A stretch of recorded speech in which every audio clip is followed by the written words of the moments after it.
Այսօր մենք քաղաքական կուրս ենք բռնել, որ պիտի գնանք խաղաղության պայմանագրի եւ սահմանազատման։ Մենք պետք է այս գործընթացը մինչեւ վերջ շարունակենք, որպիսի նման բան չկրկնվի։ Հայոց ցեղասպանության հուշահամալիրում օրվա խորհրդին անդրադառնալով ասել է Երկրապահ կամավորականների միության վարչության նախագահը։ Սասուն Միքայելյանի գնահատմամբ խորհրդային միությունից մինչեւ հիմա մենք չունենք պետական սահման։ Եվ վերջնականապես մեզ հնարավորություն տված այն ինչ ունենք, փոխենք։ Սահմանազատում անենք, որպես պետություն աշխարհը ճանաչի, որ դա մեր պետական սահմաններն է Հայաստանի Հանրապետության։ Նոր հետագան ցույց կտա։ Հանուն Հանրապետության կուսակցության նախագահը Ծիծեռնակաբերդի բարձունքում նույնպես խոսել է պետությունն ամրապնդելու ցեղասպանությունից դասեր քաղելու կարևորության մասին։ Արման Բաբաջանյանը նշել է ցեղասպանությունը բացի ցավից, ողբերգությունից ու ոգեկոչման միջոցառումներից կարևոր դաս է, որ ցեղասպանությունն ըստ էության հետևանք էր պետության չգոյության։ Հետևաբար ցեղասպանության զոհերի հիշատակի ոգեկոչման օրն ըստ նրա առավել քան երբևէ պետք է գիտակցենք մեր պետության կարևորությունն ու նշանակությունը։ Եվ այս իմաստով կուզեմ, որպեսզի մենք հավաքական կերպով ցեղասպանությունը ծրագրողներին եւ իրագործողներին հենց մեր պետությամբ եւ ուժեղ պետություն կառուցելու մեր մտադրությամբ եւ համառությամբ պատասխանենք, որ այն ծրագիրն ու մտադրությունը, որ նրանք ունեին 100 եւ ավելի տարի առաջ, ուղղակի այդ նպատակին չեն հասել։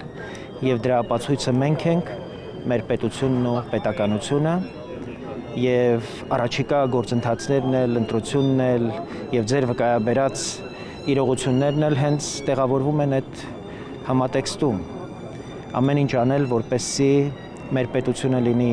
առավել հզոր, առավել բարեկեցիկ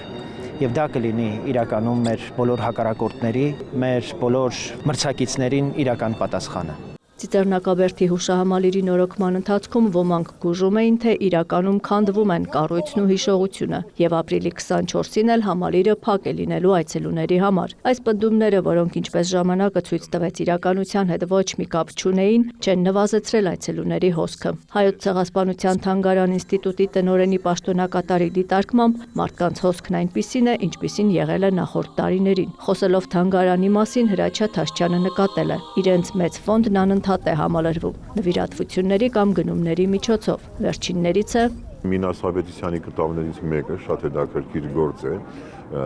գեղարվեստական, շատ հետաքրքիր գործ է, որը կոչվում է ողջ եւ նա ուրեմն այսօր պատկանում է թանգարանին։ Ապրիլի 24-ի նախօրեին Հայոց ցեղասպանության թանգարան ինստիտուտի ժամանակավոր ցուցադրությունների սրահում տեղի է ունեցել փաստագրելով հանցագործությունը հայոց ցեղասպանությունը վերապրողների առաջին վավերագրումները խորագրով ժամանակավոր ցուցադրության բացումը, նվիրված ցեղասպանության 111-րդ տարելիցին։ Ցուցադրությունը կտևի մինչև 2027 թվականի ապրիլ։ Նախորդ տարի թանգարանի ժամանակավոր ցուցադրությունը նվիրված է եղել օտարերկրյա վավերագիրներին՝ դիվանագետներ, մտավորականներ, լրագրողներ, հոգևորականներ, միսիոներներ, որոնք առաջին վկայություններն են արել հայոց ցեղասպանության մասին։ Փաստագրել են իրադարձությունները, տեղեկատվություն են հավաքել, կուտակել ու հետո հրատարակել են։ Այս տարվա ցուցադրությունը վերաբերում է հայ մտավորականների, հոգևորականների, ռազմական, քաղաքական ու հասարակական գործիչների վավերագրություններին։ Ամենաակնառու ազնվորությունը նրանցից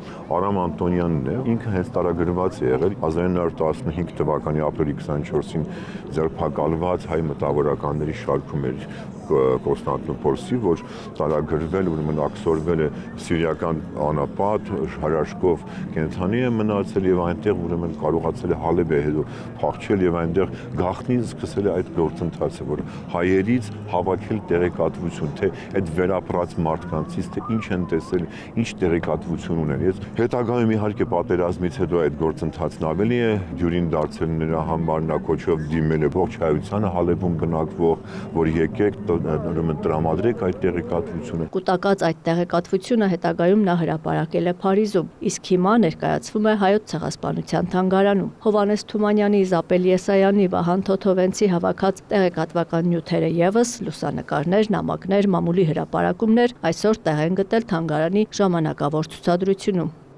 Աննա Զախարյան, Դավիթ Մաճկալյան, լուրեր։